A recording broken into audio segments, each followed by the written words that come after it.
गेल्या 10 दिवसापासून अन्नत्याग आमरण उपोषण चालू आहे, ते पण आझाद मैदान येथे. पण सरकारमधील एक सुद्धा मंत्री त्याला भेटायला गेला नाही. काही आमदार आझाद मैदान येथे आले होते, परंतु एसटी कर्मचाऱ्याला न भेटताच गेले. सरकारचं असं वागणं चुकीचं आहे. सरकार अजून देखील डोळे लावूनच आहे. एसटी कर्मचाऱ्याचा जीव गेल्यास तुम्ही त्याला बघणार आहात का? अन्नत्याग करण्याच्या अगोदर तो कसा होता आणि तो कसा झाला आहे याकडे थोडं लक्ष द्या. उद्या जर काही अनुचित प्रकार घडला तर याला खूप वेगळं वळण लागणार. त्यामुळे शिंदे सरकार लवकर याकडे लक्ष द्या. 10 दिवस अन्नत्यागावर बसणं जोक नाही. कायदेशीर मार्गाने सरकारसोबत लढणं हे सुद्धा जोक नाही. त्यामुळे बाकीच्या संघटनांनो तुम्ही त्याला बोट दाखवू नका. खरं तर आता सगळ्यांनी मिळून लढायची गरज आहे. उद्याच्या 3 तारखेला किती कर्मचारी आंदोलनामध्ये सहभागी होतात आणि कृती समिती एसटी कर्मचाऱ्यांना काय आवाहन करते हे बघणं फार महत्वाचं आहे. नुसतं आवाहन करून चालत नाही. त्यांच्या नोकरीला धक्का लागणार नाही याची हमी घेतली पाहिजे. आणि सगळ्यांनाच माहित आहे कृती समितीतले बरेच नेते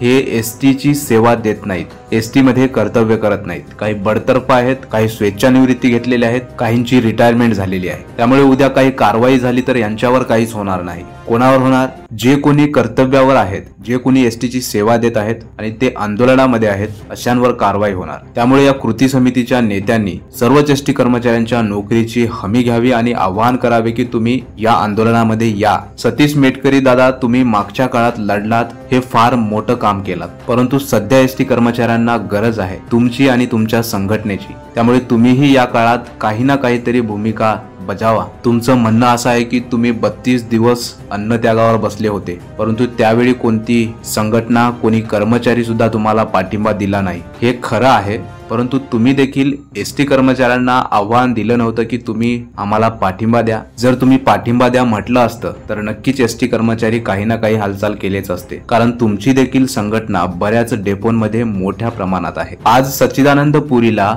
10 दिवस झालेत, तो उपाशी पोटी आहे, परंतु महाराष्ट्र सरकारचं लक्ष फक्त प्रचारावर आहे. सरकारला हे कळत नाही एसटी कर्मचाऱ्यांना जर पगारवाढ दिली तर एवढं जीव तोडून प्रचार करायची काही गरज लागली नसती. पगारवाढीच्या खुशीमध्ये हे सर्वच एसटी कर्मचारी संपूर्ण महाराष्ट्रामध्ये फुकट प्रचार केले असते. फक्त एसटी कर्मचाऱ्यांना खुश करायला पाहिजे आणि आश्वासन देऊन खुश करू नका, काहीतरी ठोस निर्णय घेतला पाहिजे. मित्रांनो, सच्चिदानंद पुरी म्हणतोय आझाद मैदान येथे या. त्याच्या हाकेला प्रतिसाद देऊन प्रत्येक जण आझाद मैदान येथे गेलाच पाहिजे, कारण आता गरज आहे आपल्या एकीची. एक होऊन लढलं तर नक्कीच न्याय मिळेल.